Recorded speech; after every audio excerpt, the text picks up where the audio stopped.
And you all are in for a real treat tonight because it's food for the mind and for the body. And we have two terrific speakers, Dan Imhoff and Michael Dimock, who've come to speak to us. And they have been traveling all over the country. We're really lucky to have them here with us in the South Bay. So you've probably heard something of the dangers of industrially processed foods. And if you've driven on I-5, you've smelled feedlots at Coalingo. Dan and Michael are going to talk to us tonight about some of the unsavory ways that much of our food is produced in our country. And they're going to talk to us about what the alternatives are. They'll tell us about some of the myths of industrial processed food and some of the realities. After Michael and Dan fill us in, you'll have an opportunity to ask questions of these experts because they really are leaders in this area and they have a lot to tell us. Our event tonight is two-part. After the formal program concludes in here, we'll go into the reception next door featuring this savory and healthful food of Mary Clark Bartlett and Epicurean Group, our sponsor for this event. We'd also like to extend our sincere thanks to the SLAC National Accelerator Laboratory for their hospitality, and most especially to Jeanette Smith-Laws of Stanford University for her support. Let's give them all a round of applause.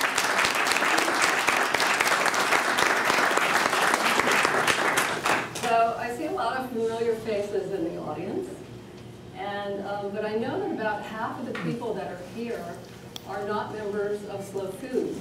So if I may, let me just give you a little bit of background about our organization. Slow Food, the organization, is a global member-supported nonprofit with more than 100,000 members worldwide in 32 countries. And our chapter, Slow Food South Bay, is one of 800 chapters worldwide. Slow Food, the movement, began in 1986 in Rome, Italy. It was a protest to the opening of a fast food restaurant, McDonald's, at the foot of the Spanish Steps. And Slow Food's philosophy is good, clean, and fair food. So what does that mean? Good food is food that tastes good and is good for you. It's food that's created with care from healthy plants and animals. Clean food is food that is good for you and it doesn't harm our health or our environment. And fair food is food that's accessible to everyone, no matter what their income level is. It's also food that's produced by people who are treated with dignity and are fairly compensated for the work that they do. So there's some information about Slow Food out at the registration desk if you want to venture out to the cold. And we're going to be, the Slow Food board members will be in the reception if you want to ask us further questions. And if you'd like to be included on our mailing list, there's a paper out there you can sign up. So now on to our program. After Michael and Dan start the conversation, we're going to move into a discussion format because we want you to be part of the conversation too. We're going to allocate about half of the time, I would say, for your questions and comments. So just raise your hand and I'll come over with a microphone so everyone can hear your questions. So we're so pleased to welcome Michael and Dan. Michael is president of Roots of Change. Roots of Change develops and provides resources to a network of leaders and institutions collaborating in pursuit of a sustainable food system in California. It has invested nearly $6.3 million directly and attracted $5 million in matching funds for its programs and projects since 2004. Michael was a marketing executive in Europe for agribusiness. He's farmed organically for 3 years in Sonoma County and in 1992, he founded Ag Innovations Network, where he began his work on strategic planning and community consensus building to create healthier food and agriculture. From 2002 to 2007, he was chairman of Slow Food USA and a member of Slow Food International's board of directors. Dan is a researcher, author, and an independent publisher who has concentrated for nearly 20 years on issues related to farming, the environment, and design. He is the author of numerous articles, essays, and books, including CAPO, The Tragedy of Industrial Animal Factories, and Food Fight, The Citizen's Guide to a Food and Farm Bill. Dan is the president and co-founder of Watershed Media, a nonprofit publishing house based in Healdsburg, California. He is the president and co-founder of the Wild Farm Alliance, a 10-year-old national organization that works to promote agriculture systems that support and accommodate wild nature. Dan lives on a small homestead farm in Northern California. Let's give a warm welcome to Michael and Dan.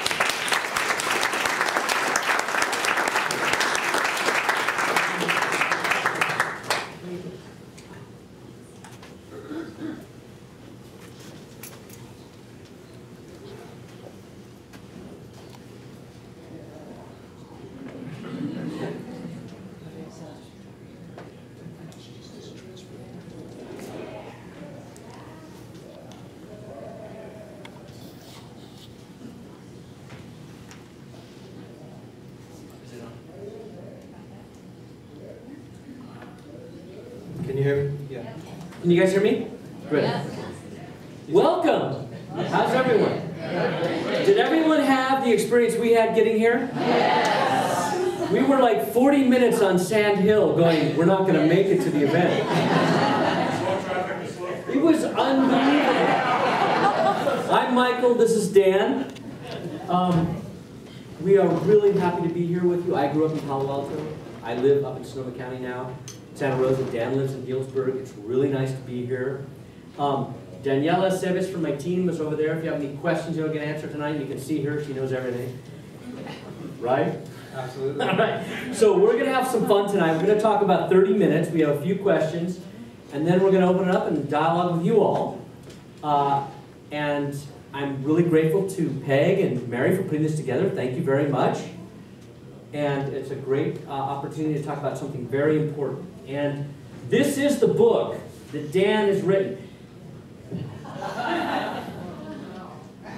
It's actually an incredible thing to look through this book, to read this book, because people don't realize the magnitude of what's going on in this country around our food production.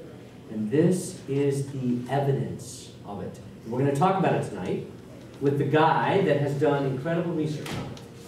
And so I'm going to throw Dan a curveball because while we were waiting for 40 minutes to get here, traveling at half a mile an hour, I brought something up to Dan that we're good friends. We're making wine together. We harvest chickens together. We hang out together. He plays music. He's an incredible musician. Has one of the best bands you've ever seen in Northern California.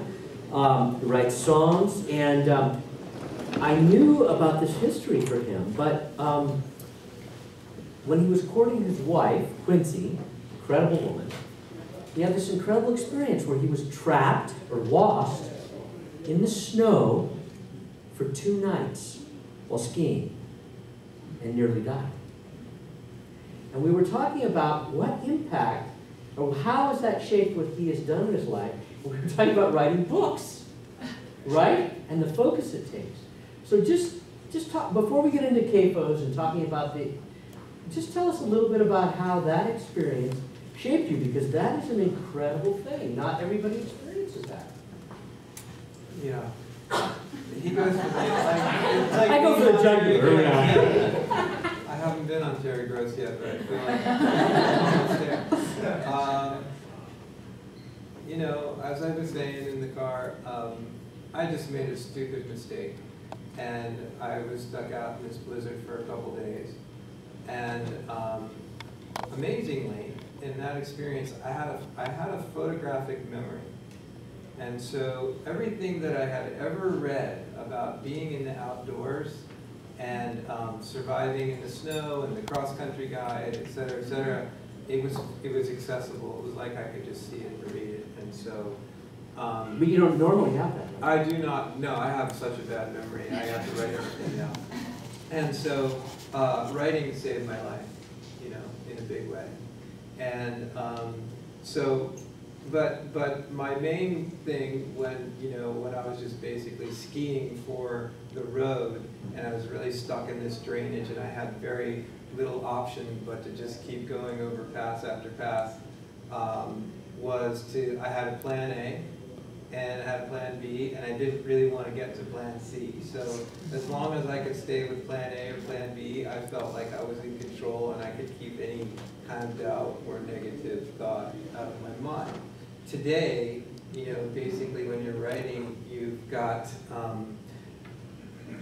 it's like all distraction all the time with the computer. You can check the price of gold, you can find out what's happening on the Occupy areas, you can find out what's happening in your sports teams, you can write emails to your band, you can do anything you want except what you're really supposed to be doing.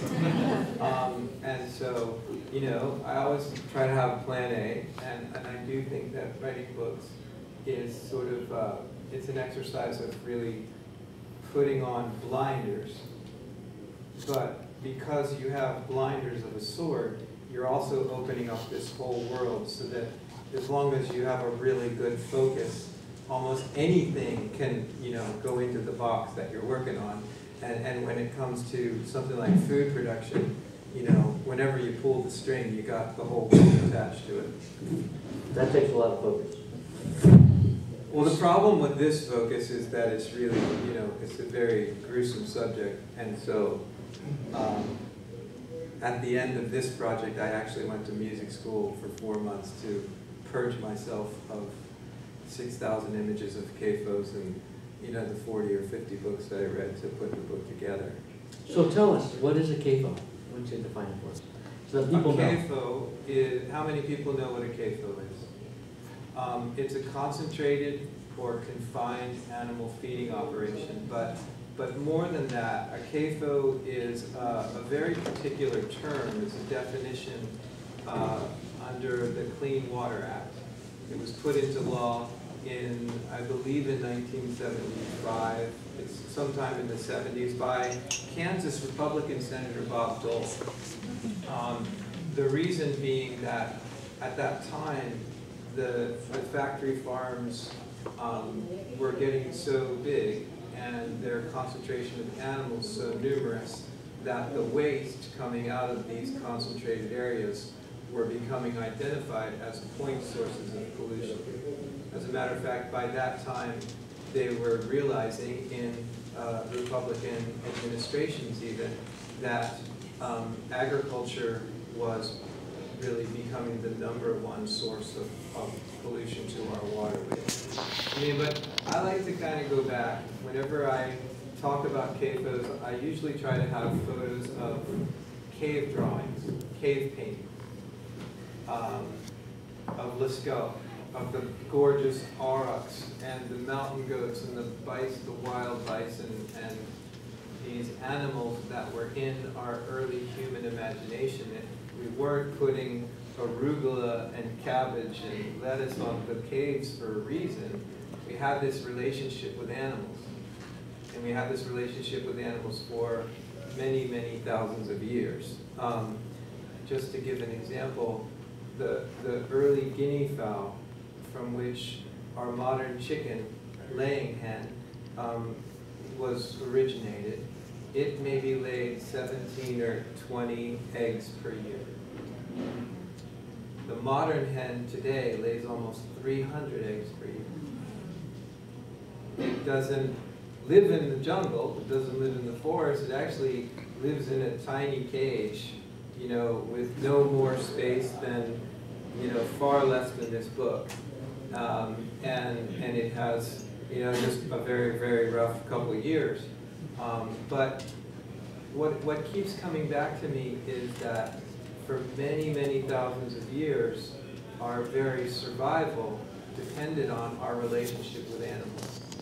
And we have some of the smartest human beings ever over the many thousands of years taking care of these animals and carefully breeding them and watching what they ate and watching how they rotated pastures and training guard animals and doing all these things to bring these many very, very locally adapted varieties, you know, to just make them better and better. The ones that tasted better, the ones that were easy to train, that had more offspring, that had great muscle power.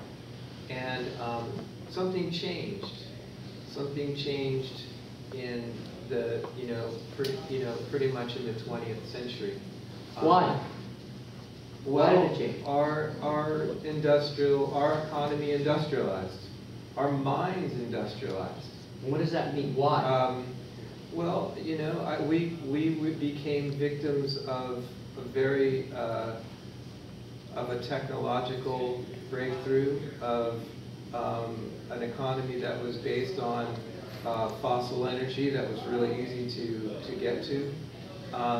And we began to see food and survival in very, very different terms. And I mean, for me, when you look at animals in confinement, it really comes down to corn. We got really good at growing corn.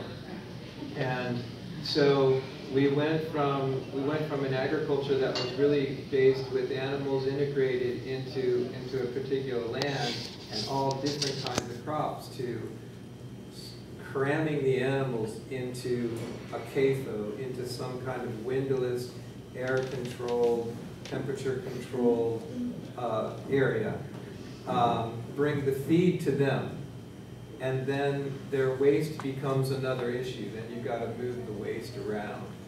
And so really the CAFO is kind of the pinnacle of this industrial food economy that really came about in the 20th century. So what percentage of the meat that people eat in this room comes from a confined animal feeding program? I would say of the meat and the milk and the eggs, about 95%. Is everybody aware of that? Raise your hand if you know that 95% of the meat that you eat comes from basically a meat factory. Where, right, okay. Yeah. So if you eat a lot of that's the 5%, right? That's the 5%? Yeah. So that's a huge, 95% of all the meat. Can you tell us how many animals that means? Chickens, cows, lambs, pigs. How many animals do you think there are in this country? Just let's talk about the United States. In the U.S., it would be 10 billion. 10 billion. But of the 10 billion, most of them are chickens. Most of them are broiler chickens. Yeah, and the chickens have half that book. There's about 300 million hens, laying hens, of which half are boys and have no value because they're not the meat varieties that we appreciate anymore. And what happens to them? They're suffocated, pretty much. And then we've got swine and cows and sheep. And then there's this increasingly huge number of aquatic farmed aquaculture, which are basically CAFOs too, for the most part. So we're talking, tens of millions here in this country alone. Sorry, billions. Billions. Yeah. So let's talk. I want to go deeper because around why, because that's the question I think we have to get underneath. Why? It's not that there was some evil genius who had a bad feeling about animals and wanted to treat them this way. Why? What is the dynamic that you think is underneath? What is the value set, the dynamic that's underneath the creation of this system? What is it? Money. Okay. Money. Talk about that. What do you mean? Well, money is, the agriculture is a very fickle business. Is anybody in the agriculture business here? So okay, the way that you basically there's a saying in up in wine country where I live that the way you make a fortune in the wine business, a small fortune in the wine business, start with a large fortune. So basically, the way that you make money in agriculture, which is really a very cyclical business, especially when you're in commodities, you dominate the market. And you know, what we found was that since the Depression, it became really obvious that as a farmer, the industrial economy is going on one you know, gear that's way higher than an economy that's based on nature. Right. And so the only way the farmers in the you know, early 20th century could make a living was to grow more and hope that their neighbor was going to have a bum crop. And the more the more they grew, the lower and the more they harvested, the lower the prices went. And so they grew more. They grew more. They planted land that should never be planted just to try to keep ahead. So it's a vicious cycle. It's a vicious cycle. And then they had the Dust Bowl. They had these cycles of drought and flood. And really, things haven't changed too much. The government stepped in and said, government has a role in the food business. We have to try to compensate farmers for things the market won't compensate them for conservation, for idling land. Soil conservation. Yeah, really shouldn't be plowed. To compensate them when the market falls below their cost of production. Really, is that the right sentiment? Is that something government should do? I think so, yeah, but it depends on if it's a government that's really run by the businesses that, you know, are benefiting, or if it's really a government that's really looking out for the interests of the small farmer. In the Depression, we had 6 million small farms, and they still rotated pastures. They still had animals integrated into that system, and they used those animals for fertility, to recharge the soil, to bring fertility back to the soil. There were local slaughterhouses. There were local markets for local products. Today, we have about 300,000 growers that grow 90% of the food. And in general, they're really large farms. On average, they're 400-acre farms, but there's many more that are 10,000. There's a very few that are 10,000, 20,000, 30,000, really big, that really control the markets. So does everybody get that? In the 1930s, there were 6 million farmers. Today, there are 300,000.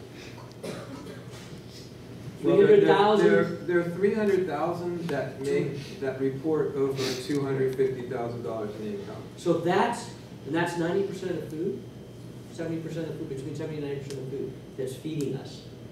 300,000 people basically are running operations, are feeding everybody. That is it. If you think about resilience, about displacement, that's a very few people to be feeding almost 400 million people. And actually, it's way more than 400 million, right? Because we're exporting huge amounts of food.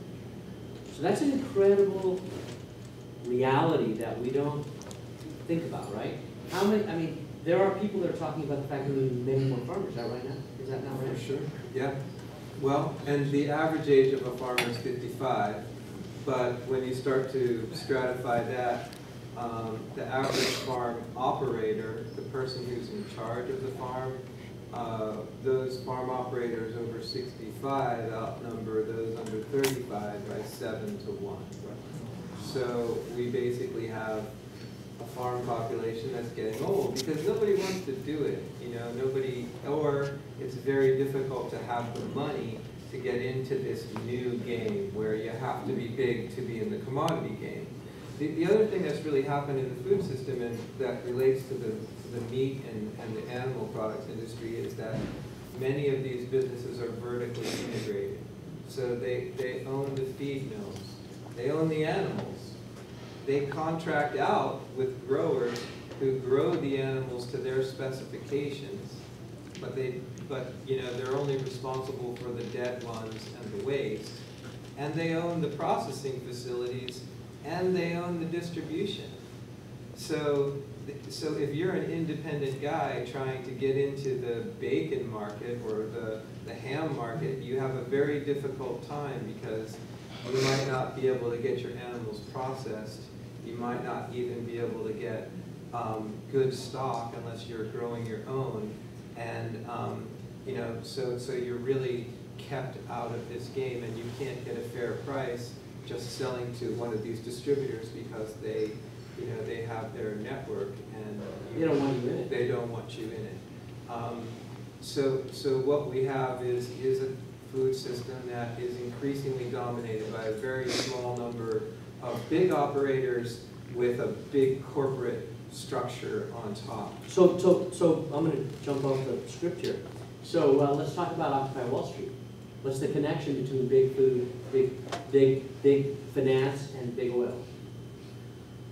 I think the Occupy movement is about a frustration that people feel government has turned their back on the small guy and the average citizen, the other 99%, and has really taken all of its marching orders from the 1%. So the 1% would be the Smithfields and the ConAgras and the Purdue's, the people that, you know, the Tysons, these really huge corporations that really slap the game in their favor. Through lobbyists. Through lobbyists, absolutely. So that gets us to the Farm Bill. Yeah. So let's talk about the Farm Bill. So, does everybody know what the Farm Bill is? Who needs a 30-second primer on the Farm Bill? Okay, go for it. I'll let you. You want to? You just did it yesterday morning at a big conference. Okay, Farm Bill, 30 seconds. The Farm Bill came out of the Great Depression that I was talking about when the government stepped in and they said farmers really need help. They need help with loans, with credit, support, technical support for their work, and when times get rough, they need help.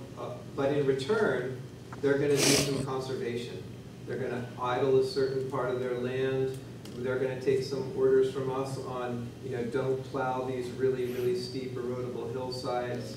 Let's protect the waterways, make room for critters, and then finally, we also have to make sure that hungry people get food.